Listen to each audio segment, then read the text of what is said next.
Hey, Eric, your coach here, guys. So glad you're back for team meeting number 6.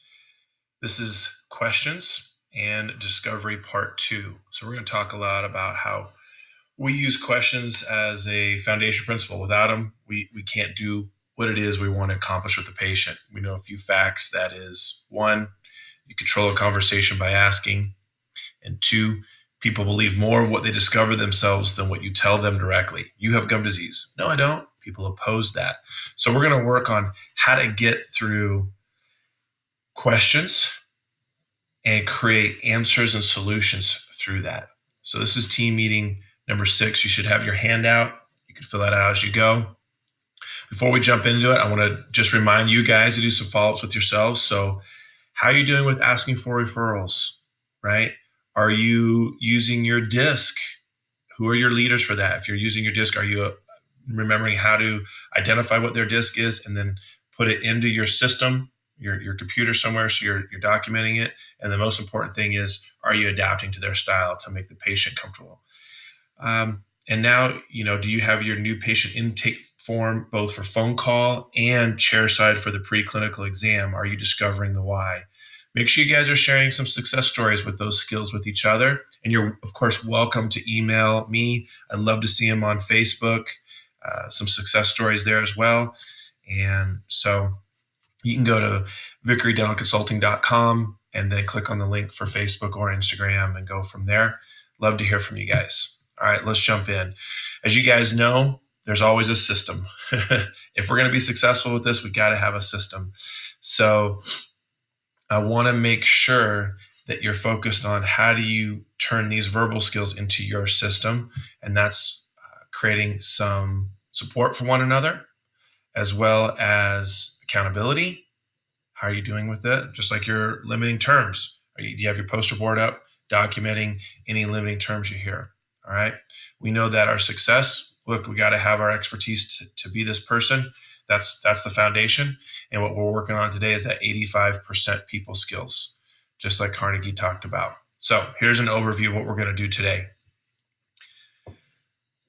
When we work on discovery, there's 2 parts. Last meeting, we worked on people buy for their reasons, not your reasons. Find out their reasons. So we call it the why. Why is that so important to you is the question we ask there. And we use the SWOT format in an emotional state to discover what that is for the patient as they diagram and discuss and picture what their smile is and what it isn't.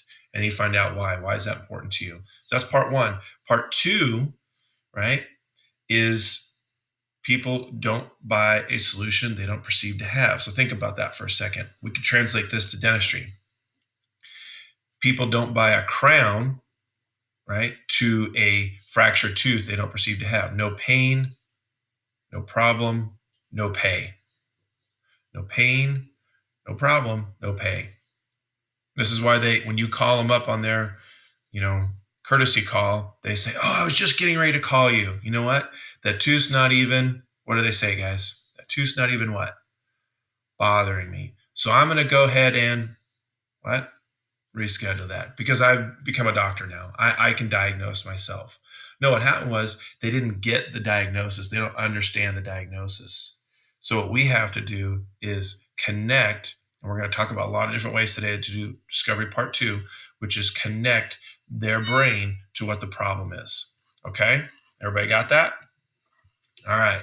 So we're going to talk about different skills to use, leaders and trailers, a type of asking. We're going to talk about preventing objections with answering questions with questions, preventing objections. We're going to talk about implication questions and clarifying questions, and then we're going to get the patient to say yes 3 times. So we got a lot to cover today, so let's jump right in. Okay, first of all, leaders and trailers. You got two types of sentence structure here that we're talking about. Talking about leaders, how you lead into a sentence. Wouldn't it make sense for us to talk about leaders? There's an infinite number of leaders that we could talk about. The list isn't long enough to show you. What if there were a way? Wouldn't it make sense for us to? You got to find what's comfortable for you here. Now, on the other end of the sentence are trailers. You guys hear me say all the time, does that make sense? Are you guys with me on that? What do you think about that, right? Does that sound right to you? So if you look at this after doing DISC a couple meetings ago, 3 meetings ago, we did DISC and we said you got tellers, extroverts, and you got askers, introverts. On the bottom of the grid, the S's and C's are askers, they're introverted. They actually process in their brain sentence structure that makes sense before they speak it, versus extrovert tellers. We're talking so fast, we're thinking about it right as it's coming out. Sometimes it's even coming out before we thought about it. So people who are askers, S's and C's, are typically more comfortable using leaders. They're processing and then they respond. Whereas I's and D's and I's, they're extroverts. They tell. Oh, tack a trailer on the end. Does that make sense? You guys got it? So this is a skill set that we want to use when we're interacting with our patients so that we can have control over the conversation. We control the conversation when we're asking. We dominate a conversation we're telling. Just like a lawyer doesn't, he doesn't ask questions he doesn't already know the answer to. He's controlling that conversation. So leaders and trailers are a good system for you to have in your tool belt for verbal skills. All right. Now, let's jump into asking. We can use leaders and trailers, and we can use the magic question, which is really a statement. Tell me more about that. You see that question mark on the end? That shouldn't even be there. So when I look at those 5 words, I say, that is something that will get you out of trouble. So for example, and anybody can practice this. So I'd like an administrative person to raise their hand. Okay. You're our volunteer for your group. And how would you answer this question? I'll give you a moment to actually answer. So a patient calls up and says, do you see kids in your office? How would you respond? Most of the time, what I hear people say is, yeah, we see kids. Let's get them scheduled, or what have you. Or, no, we don't see kids. So when you think about that question, do you see kids? It's a yes or no question. This is what I want to protect you guys from: objections, rejection. Because when I ask that question, right, in a group of, attendees at a seminar, and I say, raise your hand, somebody volunteers, I say, do you see kids in your office? I'd say 98% of the time they answer, yeah, we see kids in our office. And 100% of the time, my response is, oh, I hate those little vermin. They're so annoying. I'm so stressed out at dental office. I can't have all the screaming and yelling. I got to go somewhere else. So it doesn't matter what answer they give me. I'm going to go with the opposite, right? They say, no, we don't see kids. Then I'll respond with, oh, I've got, 12 kids. They all drink soda. They need dental work, right? So when you answer a yes or no question, you put yourself at risk for rejection.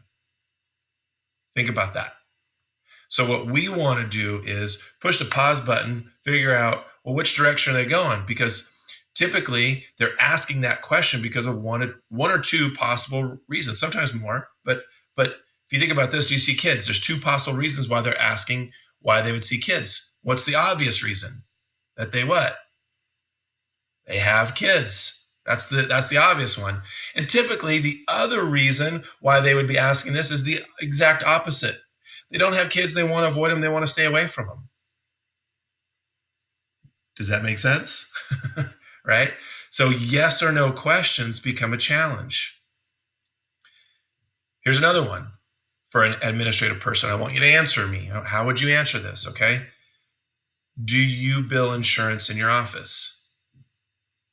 Well, when you use that question, when you think about that question, you hear that in your office. Do you bill insurance in your office? Right away, we're thinking about, all right, we're fixers. Let's solve that. Let's answer that question. Yeah, we bill insurance in our office. What insurance do you have? There's that question. It's too late though. We've already answered. So how do you get out of that? How do you get around it? It's tell me more about that. Tell me more about that is a save all. So if you think about these questions, do you see kids in your office? Tell me more about your family. Oh no, I don't have any kids. I'm looking for a quiet dental office where there's no kids. I can help you with that. You hear it? You've saved yourself. Now, if you see kids in your office, schedule them at a time when there's no kids in the office. Block out, middle of the day stuff for them. Question number 2 was, do you bill insurance Didn't say, do you take my insurance? Do you bill insurance? Well, if you were to say, yeah, we bill insurance. Ugh, I left my last office because I found out I pay more than everyone else because I pay cash. I got to find an office that doesn't do that. Click. They're moving on. So, do you bill insurance in your office? Tell me about your insurance plan. You can look at our verbal skill. If we look back at phone skills a couple meetings ago, whatever they lead with, I'd be happy to help you out with that. Again, I'm Eric. Who am I speaking with? Do you hear me follow it with a question? Happy to help. It's a transition statement, and then ask a question. We got to stop and pause and think about what we say before we say it. All right, so clinical team. Now, if you're a clinical team member in the back, right, and let's say you're an assistant, right?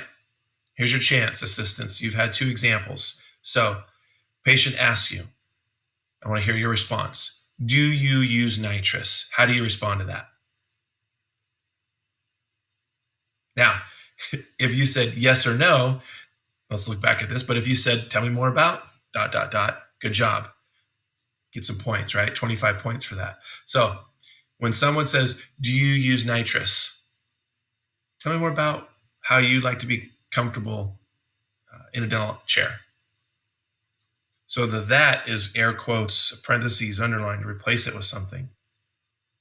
Same role, assistants. Do you use amalgam in your office? Think about this. 2 possible reasons why they could be asking this question. What's the we think is the obvious reason as to why they'd be asking about amalgam? Do you use amalgam in your office? What's the number 1 reason? Yeah, they don't want metal in their mouth. They don't want mercury. They don't want amalgam. That's what we think. And the opposite. Maybe their belief is their insurance only covers posterior amalgam and they got to have it. That's the only thing they can have. So when they say, do you use amalgam in your office? That could be on the phone. That could be chair side. You'd say, well, tell me about what sort of restoration you're looking for. It's a really nice way of saying, why do you ask?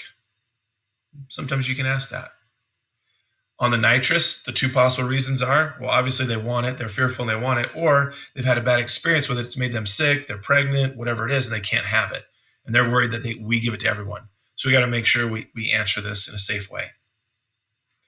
So there's lots of questions you could do here in the yes or no. Is this going to hurt? Would you like it to? That's always answering the question with a question. Would you like it to? So in all seriousness, do you use nitrous? No, I'm sorry. Is this going to hurt? So is this going to hurt there's 2 reasons why they're asking this question. One is they've had a bad experience where they have been hurt before. Or number 2, they never had dental experience. They don't know what to expect. And so I'm just honest with them when I answer this question. If somebody says, is this going to hurt? Then I'll ask them. I'll say, well, that's a great question. And I want to take care of this for you. I want to help you navigate this. Usually when I get this question, it's one of 2 reasons. Had a bad experience, or you've never had any experience. You don't know what to compare it to. Which is it for you? There's my question mark. They say, oh, I've never had any experience. You can navigate that. They say, oh, I have a bad experience. If they've had a bad experience, the person that gave them the bad experience told them it wasn't going to hurt. It still did. So by you telling them, no, it's not going to hurt, don't worry, that's not going to solve their fears. You've got to be in a position where you can engage and get them talking so that you can come up with a solution together. In fact, you want them to come up with a solution of, raise your hand, we'll stop, make them feel like that's their control. Okay? You're helping prevent objections when you do this. Answering a question with a question is a huge skill that I want you guys really, really comfortable with. The goal is to get the patient talking. Get them talking before you're answering. That's how you save yourself. I've got a fun clip for you guys to watch here. I'll laugh along with you. Ryan Holloway to the winners.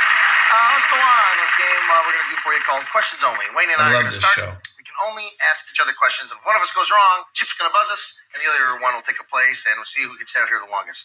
Doing questions only. What's our scene there, Chip? Okay, you are on the Titanic. What boat are we on? Didn't you read the sign? That one over there? What is that in the distance? I don't know what. Could you save me if we crash? Got any money on you? Can't you just be kind? What was that? Haven't you ever heard of before?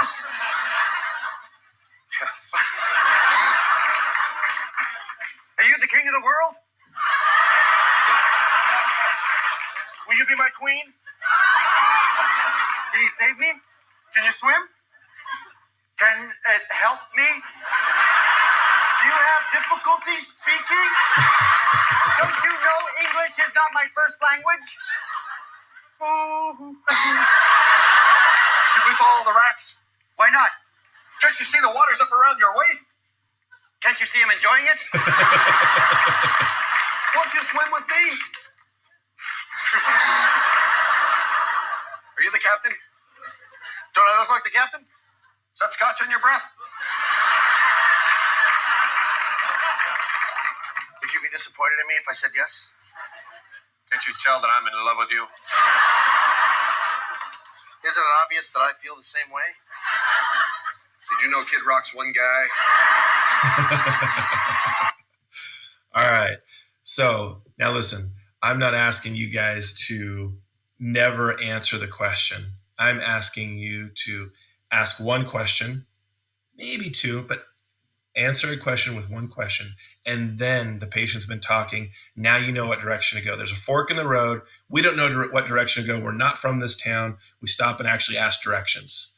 You know, which direction would you like to go, patient? They say this way. Now, if you go that way and that's not something you provide for them, then of course don't live in a fantasy world and make something up. Direct them in a way they should go.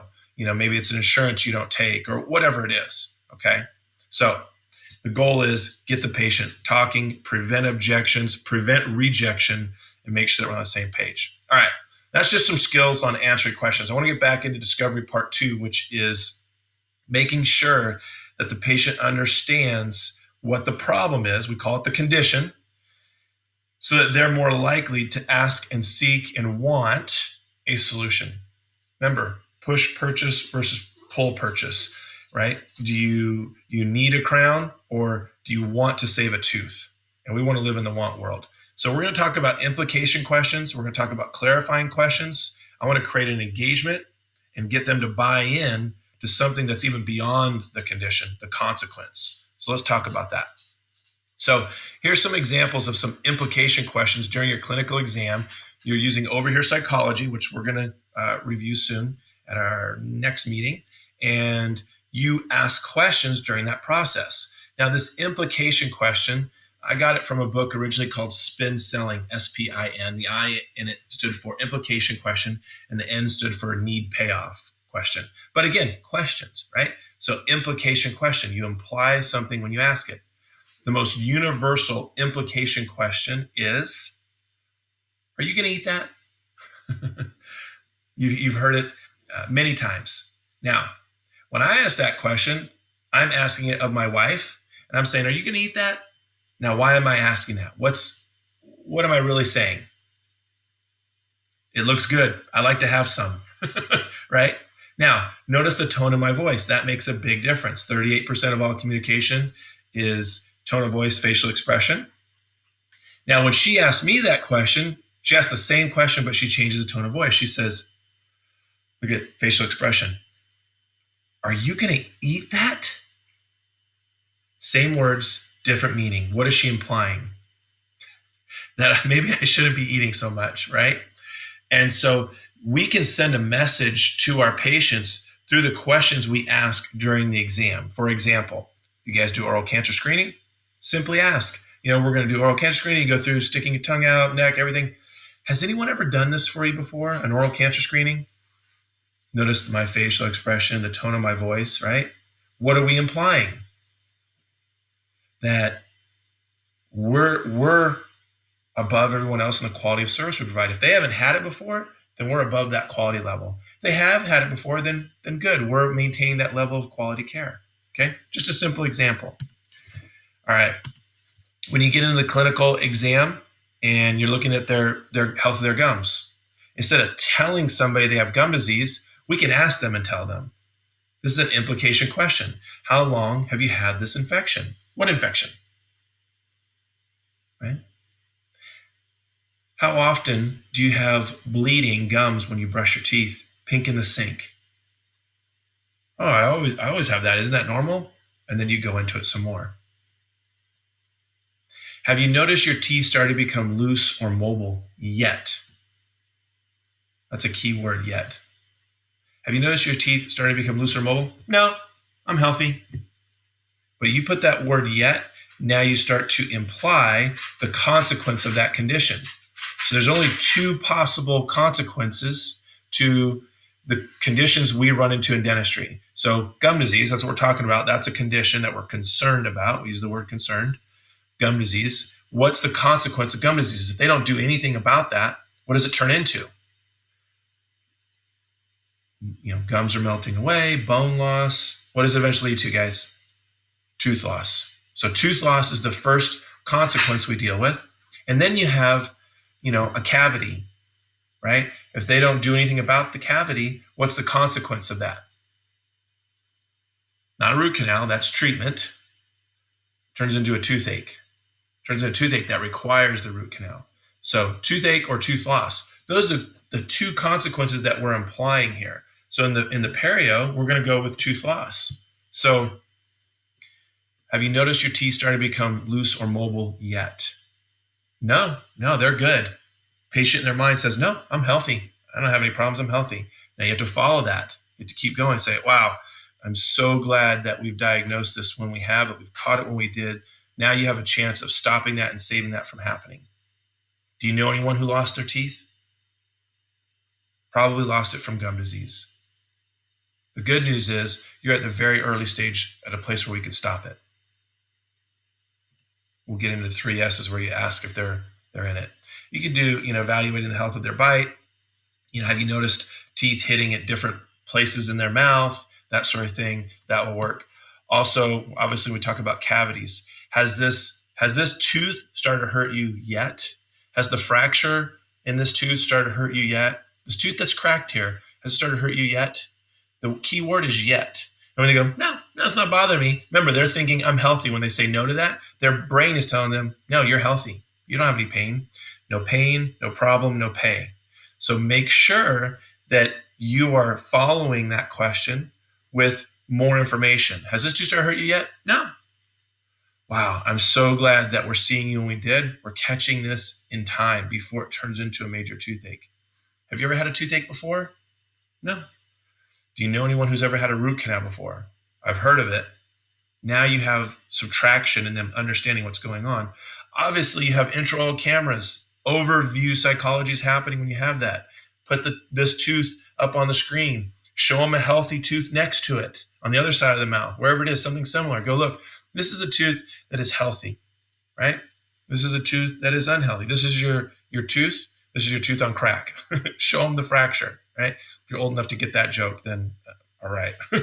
So this is your tooth. This is your tooth on crack. Show them the breaks. Show them how things are going. Ask them, what do you see as the difference? And they'll start to diagnose. Lastly, smile design. That's if in your conversation with them, you're getting that they're wanting to have a brighter, wider smile. You can start asking some questions here. Earlier you shared with me what you really wanted for your smile was a beautiful, bright smile. Point to exactly what it is you want change. What do you see when I show you these pictures? Those sorts of questions, okay? All right.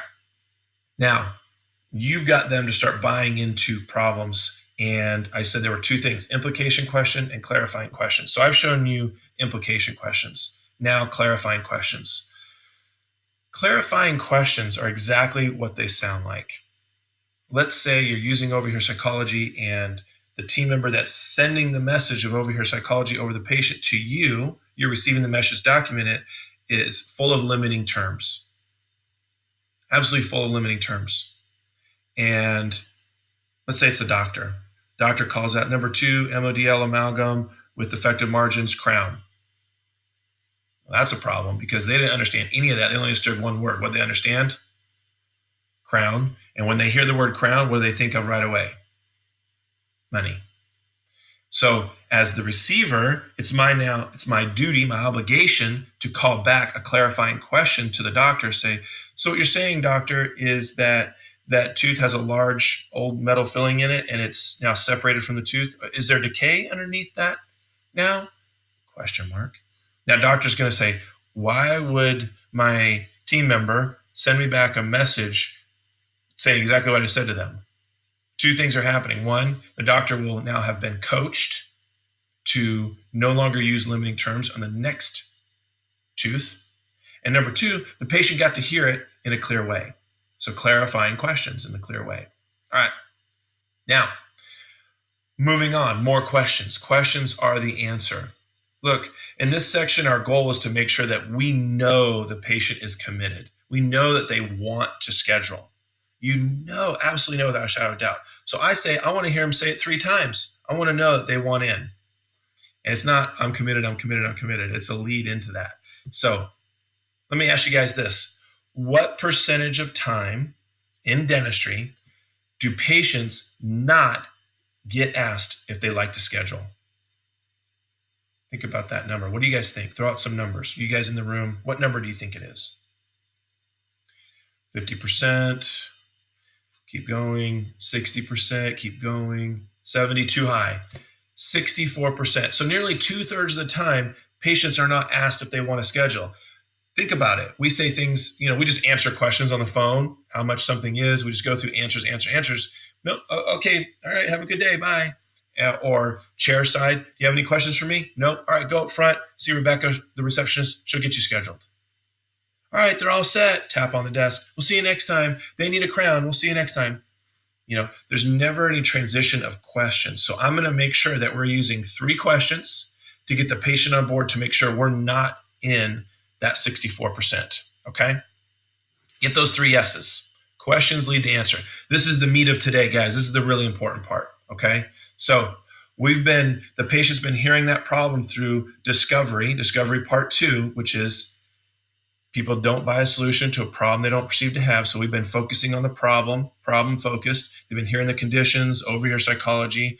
We're going to delve into that some more next meeting. But here's the thing. We finally get to a place where we're ready to ask them if they've bought into the problem. Now, I've said here, we're making sure that we're following the 95-5 rule. Now, for, 50 points, somebody in the room, push the pause button if you want and tell us what the 95-5 rule is. Go for it. Push the pause button. Okay. So if somebody in your room said that 95% of the time we focus on condition and 5% of the time we focus on treatment, you get 50 points. For those of you who didn't push the pause button, you got the answer.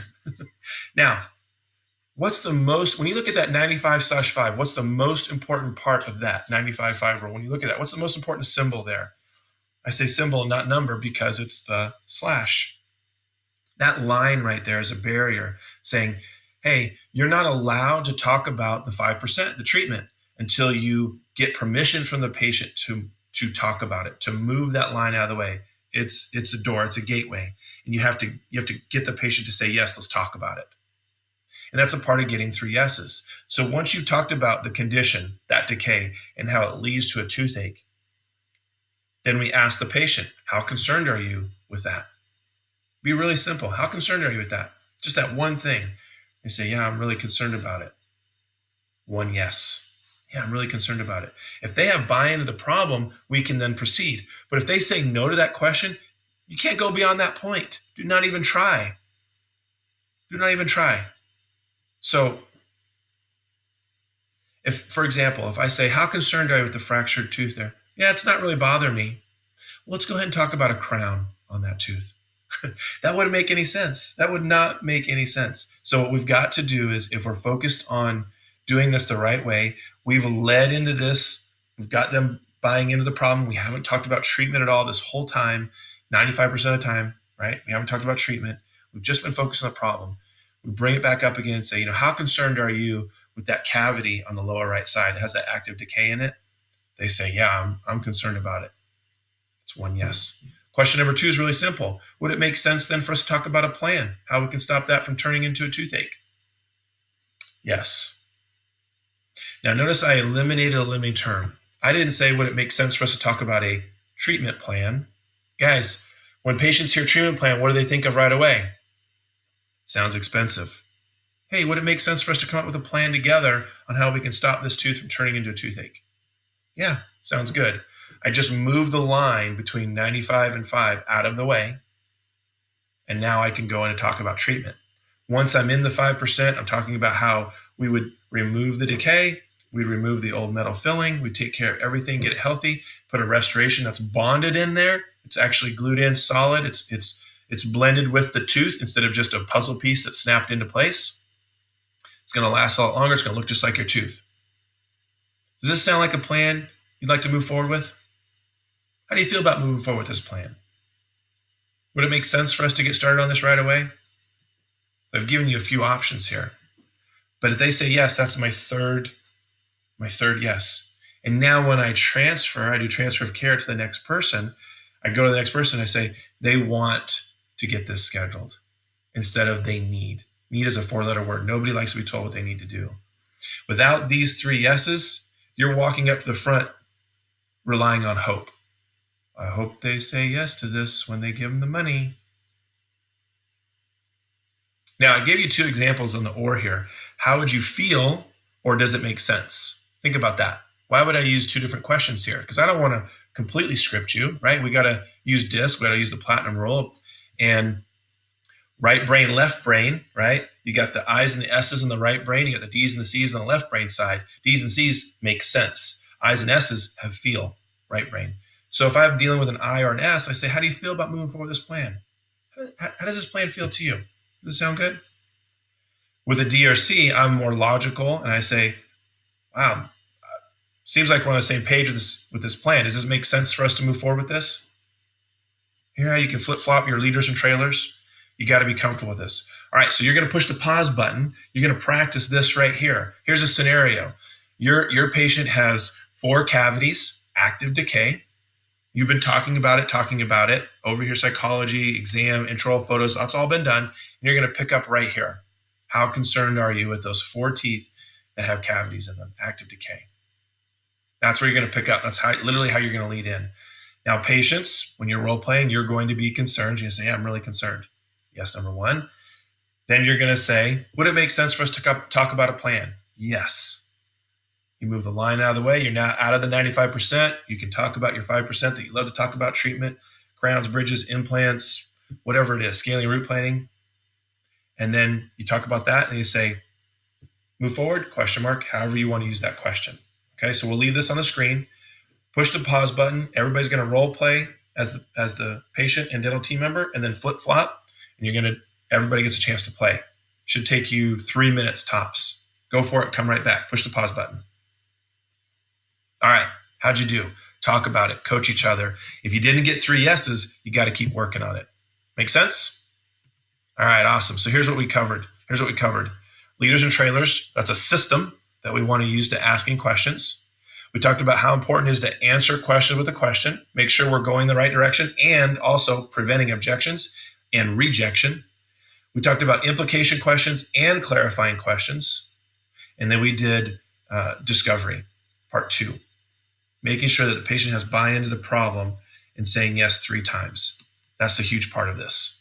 All right, good job, you guys. So on your action plan, 2 things. We need a leader on this, maybe 2. For larger teams more than 6, 7 people, I'd like 2 leaders, a clinical, someone who's probably in with new patients, and an admin, someone who may answer the phone. Remember, you're the ones who are holding everyone accountable to using these skills, not just the only ones who are using the skills. Creating accountability. On your action plan, you may want to write a few of these things. Which one of these are you not using? Maybe you're not good at using leaders. Write that down. Answer a question. Write any of these down, okay? It's so important. Of course, you can go back and watch this again. If you feel like you need to refresh, always come back to this. Next meeting, all right, we're going to go into overhear psychology and transfer of care. We're going to make sure that we continue on this path of 95.5. Patients buying into it. You can see implication, clarifying questions. We're going to get into that some more. And then we're going to do transferring, all 3 steps of doing a really solid transfer. So I know you're in a hurry to get to that meeting, but focus on this. Spend some time implementing this, making sure you get meeting number 6 down. All right, awesome job, you guys. Thank you for being so great. Eric, your coach at charter.net. You can go to Facebook, Instagram, the website, share your success stories with me or your challenges. I'd love to hear both. All right, you guys, have a great day. Take care.